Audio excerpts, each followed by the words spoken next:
Hello students, from the topic aldehydes, ketones and carboxylic acids. Today we will learn about physical properties of carboxylic acids. In the last lecture we have seen the physical properties of aldehydes and ketones. आता या carboxylic acids मध्ये या physical properties physical states बद्दल आपण अभ्यास करणार आहोत.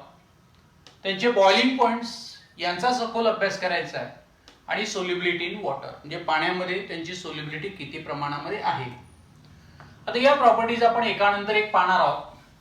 सर्वप्रथम फिजिकल स्टेट्सचा विचार करूया.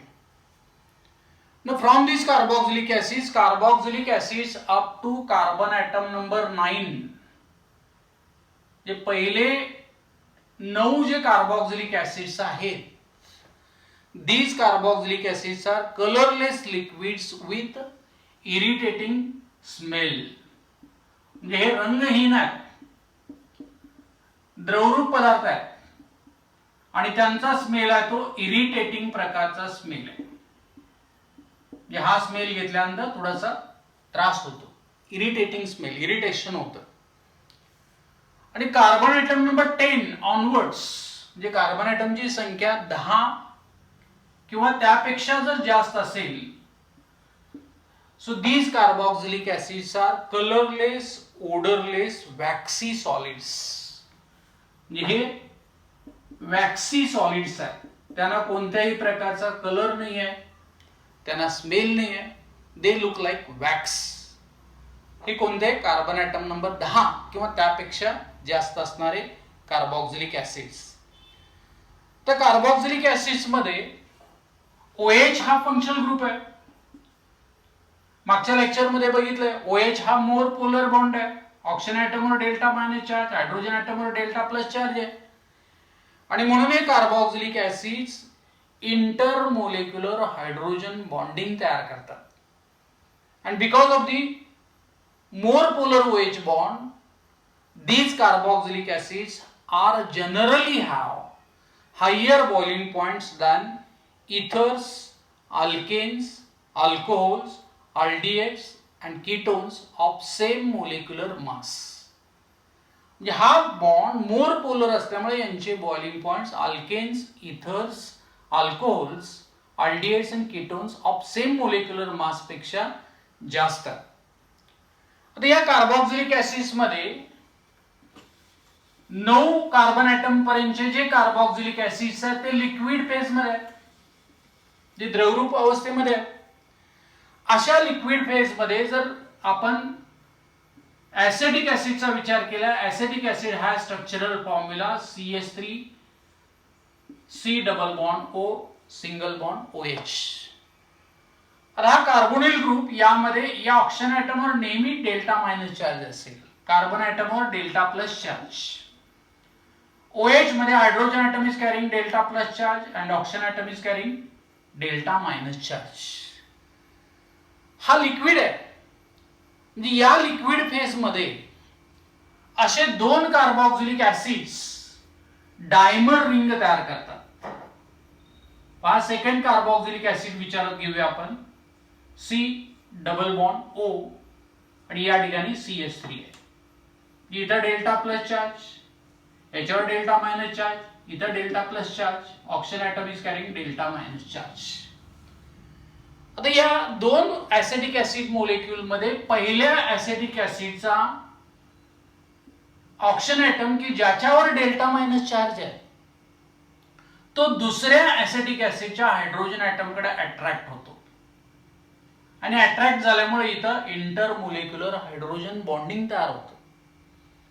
सिमिलरली पहिल्या ऍसिडिक ऍसिडचा डेल्टा प्लस चार्ज असणारा हायड्रोजन ॲटम आणि दुसऱ्या ऍसिडिक ऍसिडचा डेल्टा मायनस चार्ज असणारा ऑक्सिजन ॲटम यांच्यामध्ये इंटरमोलेक्युलर हायड्रोजन बॉन्डिंग तयार होतं. हे कधी लिक्विड फेज मध्ये, आणि म्हणून ही एक रिंग तयार होते. This ring in liquid phase of acidic acid is called dimer ring. पहिला काय नाव दिलेलं आहे, डायमर रिंग. डाय म्हणजे 2 आणि मर म्हणजे युनिट. म्हणजे ऍसिटिक ऍसिड मध्ये अशा प्रकारे डायमर रिंग तयार होते लिक्विड फेज मध्ये. आता या कार्बोक्सिलिक ऍसिड मध्ये कार्बन एटम 4 पर्यंतचे जे कार्बोक्सिलिक ऍसिड्स आहेत C4 इथे मेंबर्स आपण बघूया. पहिला मेंबर आहे HCOOH formic acid. Second member is acetic acid. Third one is propionic acid C2H5COH आणि फोर्थ इज ब्युटेरिक ऍसिड.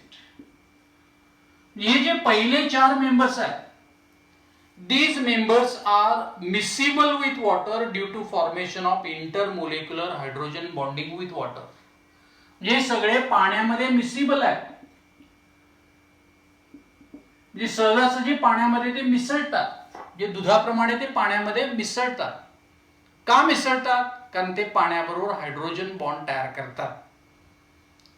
आणि जर कार्बन एटमची संख्या 4 पेक्षा जास्त असेल, जे C5 ऑनवर्ड्स असेल, तर C5 ऑनवर्ड्स असणाऱ्या कार्बोक्सिलिक ऍसिड्स मध्ये लार्जर अल्किल ग्रुप झाल्यामुळं they are unable to form hydrogen bonding with water.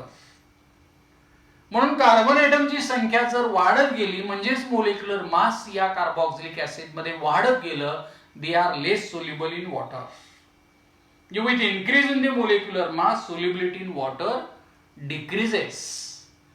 आता या 4 मेंबर मध्ये मोर सोल्युबल कोण असेल? फॉर्मिक ऍसिड, कारण हायड्रोजन ऍटम याच्यामध्ये. याच्यापेक्षा लेस सोल्युबल ऍसिटिक ऍसिड, त्यानंतर प्रोपियोनिक ऍसिड आणि नंतर ब्युटेरिक ऍसिड.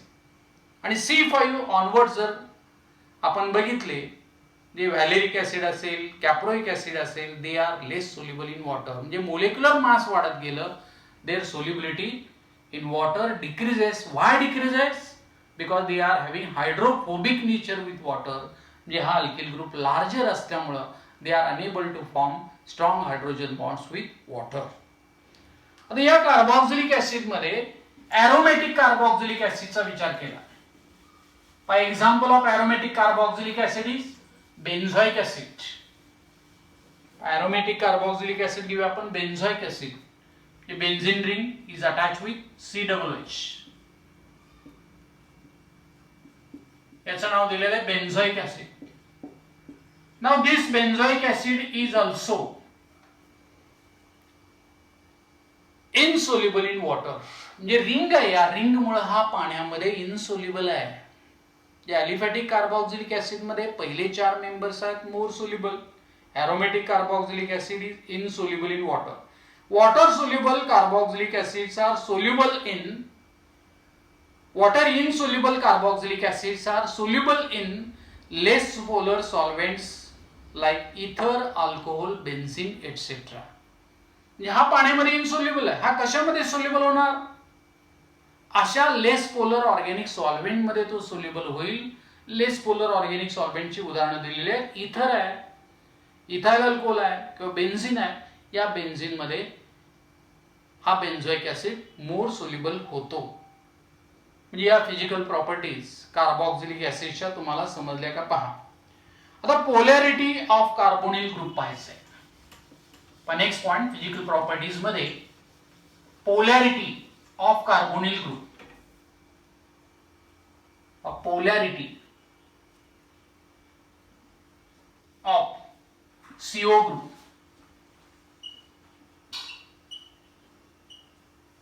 तर पोलॅरिटी म्हणजे काय? CO ग्रुप मध्ये कार्बन ऍटम आहे, या कार्बन ऍटमवर नेहमी डेल्टा प्लस चार्ज असेल आणि ऑक्सिजन ऍटमवर डेल्टा मायनस चार्ज असणार आहे. So this carbonyl group is polar. म्हणजे pair of electron oxygen atom आपल्याकडे अट्रॅक्ट केलेला असेल.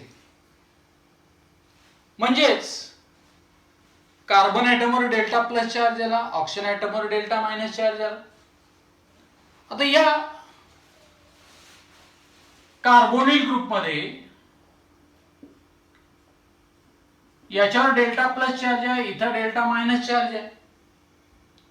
यांच्यामध्ये काय होईल? हा बॉन्ड पूर्णपणे ब्रेक होणार, पाय बॉन्ड, आणि याचं रेझोनेटिंग स्ट्रक्चर मिळेल. ते रेझोनेटिंग स्ट्रक्चर असं आहे, ऑक्सिजन ऍटमवर 3 पेअर ऑफ इलेक्ट्रॉन्स आल्या, म्हणजे ऑक्सिजन ॲटमवर युनिट निगेटिव्ह चार्ज आला, कार्बन ॲटमवर युनिट पॉझिटिव्ह चार्ज आला. म्हणजे असं रेझोनेटिंग स्ट्रक्चर याचं मिळालं. आता यापैकी मेजर कार्बोनिल ग्रुप असा प्रकारचा असेल, जे मेजर कंपाऊंड्स मध्ये असा दिसेल, आणि मायनर कंपाऊंड्स मध्ये हा पाय बॉन्ड ब्रेक झालेला दिसेल. याच्यावरून आपण रेझोनन्स हायब्रिड तयार करू शकतो. रेझोनन्स हायब्रिड कसा होईल पहा, COI इथं पार्शियल बॉन्ड तयार झाला, आणि पार्शियल बॉन्ड तयार झाल्यामुळे ऑक्सिजन ॲटमवर चार्ज राहिला तो डेल्टा मायनस, कार्बन ॲटमवर चार्ज राहिला delta plus. So it is called resonance hybrid. हे हायब्रिड स्ट्रक्चर आहे. या रेझोनन्स हायब्रिडचं वैशिष्ट्य काय, इथं बॉन्ड ऑर्डर जी दिलेली आहे ती 1.5 आहे, म्हणजे सिग्मा बॉन्ड स्ट्रॉंग आहे, आणि कार्बन आणि ऑक्सिजन मध्ये पाय बॉन्ड आहे तो पार्शियल बॉन्ड दाखवला. It is resonance hybrid. So as carbonyl carbon atom acquires delta plus charge, it acts as electrophile, म्हणजे हा कार्बन ॲटम इलेक्ट्रोफाइल म्हणून काम करेल. and therefore nucleophile can attack on this carbonyl carbon atom. या carbonyl carbon ॲटमवर nucleophile attack करू शकेल, आणि म्हणून अल्डिहाइड्स आणि ketones undergo nucleophilic addition type of the reactions. या कार्बोनिल कार्बन ॲटमवर डेल्टा प्लस चार्ज असल्यामुळे तो स्वतः इलेक्ट्रोफाइल म्हणून काम करेल, आणि जर इलेक्ट्रोफाइल असेल तर न्यूक्लियोफाइल त्या कार्बन ॲटमवर अटॅक करू शकेल, जे पाय बॉन्ड ब्रेक होणार आणि त्या न्यूक्लियोफाइलचे ऍडिशन त्यामध्ये होऊ शकेल. त्याला आपण न्यूक्लियोफिलिक ऍडिशन रिएक्शन असं म्हणतो. आता यानंतर रिएक्टिव्हिटी ऑफ अल्डिहाइड्स अँड कीटोन्स पाहिजे. अल्डिहाइड्स अँड कीटोन्स यांची रिएक्टिव्हिटी.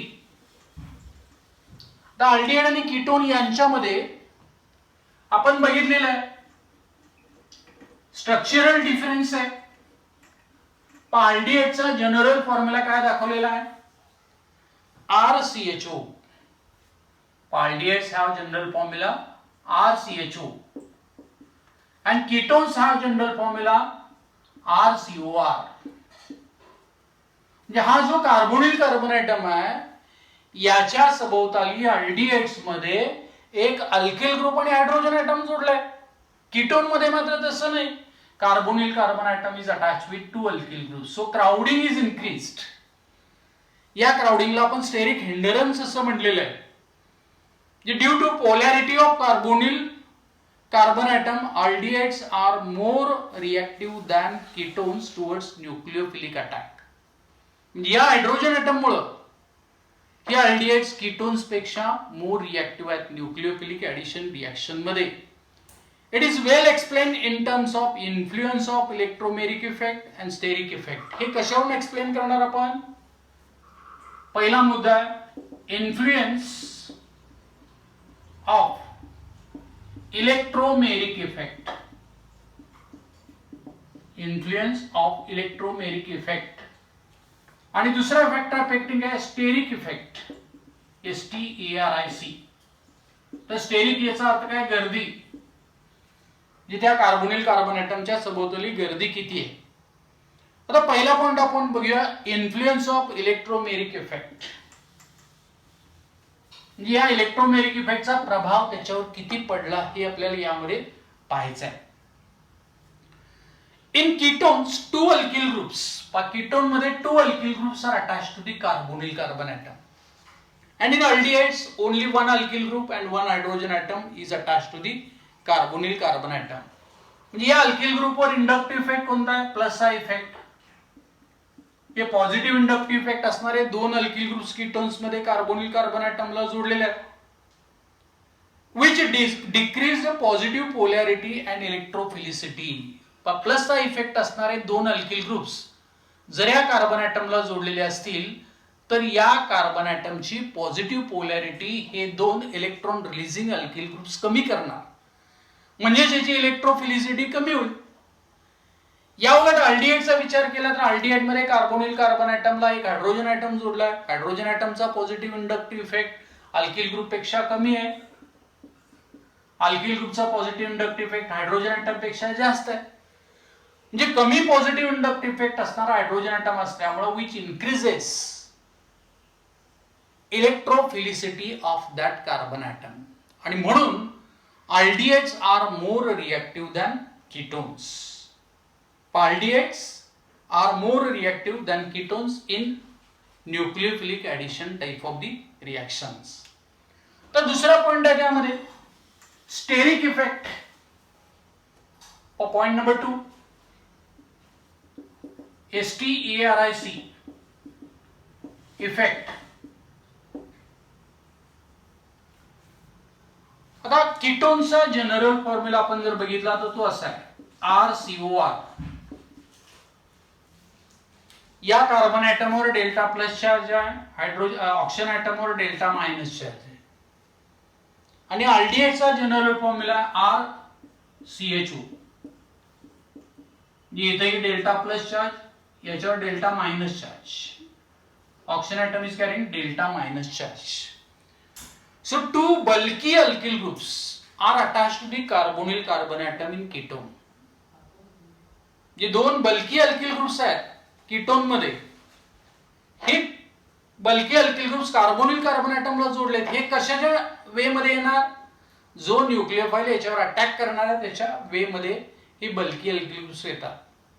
कारण कार्बन ॲटमवर पॉझिटिव्ह चार्ज असल्यामुळे हा इलेक्ट्रोफाइल म्हणून काम करेल, म्हणजे न्यूक्लियोफाइल इथे अप्रोच होणार, त्याला हे विरोध करणार. याला आपण स्टेरिक हिंडरन्स असं म्हटलंय, स्टेरिक इफेक्ट. आणि या स्टेरिक इफेक्ट मुळे दोन बल्की अल्किल ग्रुप्समुळे कीटोनची रिॲक्टिव्हिटी अल्डिहाइड पेक्षा कमी आहे. इथं पण स्टेरिक हिंडरन्स होईल, पण हायड्रोजन ॲटम असल्यामुळे स्पेस आहे. म्हणजे nucleophile is very easily approaching on this carbon atom carrying delta plus charge, and therefore aldehydes are more reactive than ketones than because of the less steric hindrance of the carbonyl carbon atom. जे रिएक्टिव्हिटी aldehyde आणि ketones मध्ये समजली तुम्हाला. अल्डिहाइडचा विचार केला, formaldehyde is more reactive than acetaldehyde than propionaldehyde. Ketones मध्ये ketones are less reactive than aldehydes. मात्र कीटोन्स मध्ये acetone is more reactive than ethyl methyl ketone. जे मोलेक्युलर मास जसं कीटोन्स मध्ये वाढत जाईल त्याचप्रमाणे कीटोनची रिॲक्टिव्हिटी ही कमी कमी होत जाते. म्हणजे हे दोन पॉइंट्स लक्षात आले का पहा तुम्हाला? इन्फ्लुएन्स ऑफ इलेक्ट्रोमेरिक इफेक्ट आणि दुसरं स्टेरिक हिंडरन्स किंवा steric effect of alkyl groups attach to the carbonyl carbon atom. जे आज या ठिकाणी आपण थांबूया. मला वाटते तुम्हाला physical states and chemical reactivity of aldehydes and ketones हा भाग व्यवस्थित समजलेला आहे. धन्यवाद. Let us begin with the physical states of carboxylic acids. The first 9 members, that is C1 to C9 of aliphatic carboxylic acids, are colorless liquids with sharp or disagreeable odors. Higher members are wax-like solids and are almost odorless due to their low volatility. Coming to solubility in water, the first 4 members of carboxylic acids are fairly soluble in water. Due to the ability of the carboxyl group to form hydrogen bonds with water molecules, their solubility decreases with the increase in the length of the carbon chain. Higher carboxylic acids are virtually insoluble in water due to the greater influence of the hydrocarbon part. The simplest aromatic acid, benzoic acid, contains too many carbon atoms to show any appreciable solubility in water. Carboxylic acids are soluble in less polar solvents like ether, alcohol, and benzene. Let's now discuss the boiling points of carboxylic acids. The boiling points of carboxylic acids are higher than that of aldehydes, ketones, and alcohols of comparable molecular weights. For example, although acetic acid and N-propyl alcohol have the same molecular weight, Acetic acid has a boiling point of 118 degrees centigrade, while N-propyl alcohol has a boiling point of 97 degrees centigrade. This is due to the extensive association of carboxylic acid molecules through intermolecular hydrogen bonding. The hydrogen bonds